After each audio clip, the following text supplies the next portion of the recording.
చిరుతపులి గోళ్లను విక్రయించే ముఠాను నంద్యాల అటవీ శాఖ అధికారులు అరెస్టు చేశారు. వారి నుంచి 5 చిరుతగోళ్లను స్వాధీనం చేసుకున్నారు. నంద్యాలలోని శ్రీనివాస నగర్లో ఉంటున్న టాటూ దుకాణ యజమాని ప్రణవ్ కుమార్ శెట్టి వద్ద పులిగోళ్లు ఉన్న బంగారు హారాన్ని ఉంది. అటవీ శాఖ అధికారులు పోలీసులు తనిఖీలు చేపట్టగా పులిగోళ్లు కొనుగోలు చేసిన విషయాన్ని అంగీకరించాడు. అతడు ఇచ్చిన సమాచారం మేరకు మరో 6గురిని అరెస్టు చేశారు. వేటగాళ్ల ఉచ్చులో చనిపోయిన పులిగోళ్లను విక్రయించి సొమ్ము చేసుకున్నట్లు అధికారులు తెలిపారు. ఆ టాటూ షాప్ యజమాని అతని మెడలో ఒక బంగారం చైను లభించింది.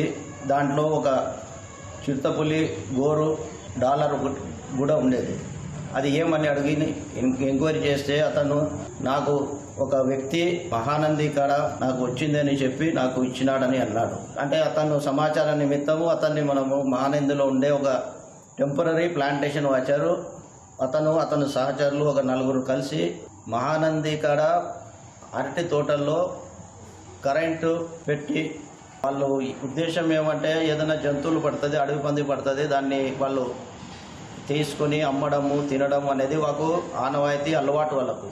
ఆ ఉద్దేశంతో పెట్టినారు. కరెంటు రాత్రి డ్రిప్ అయింది. డ్రిప్ అయినాక పోయి చూస్తే చిరుతపులి కేవలం గోర్లు ఒకటే ఉపయోగపడతాయి ఉద్దేశంతో కాళ్ళు నరికి గ్రహించినారు. దాంట్లో మేము 5 గోర్లు సీజ్ చేసినాము. మిగతావన్నీ విచారణలో ఉంది. కేసు నమోదు చేసినాము.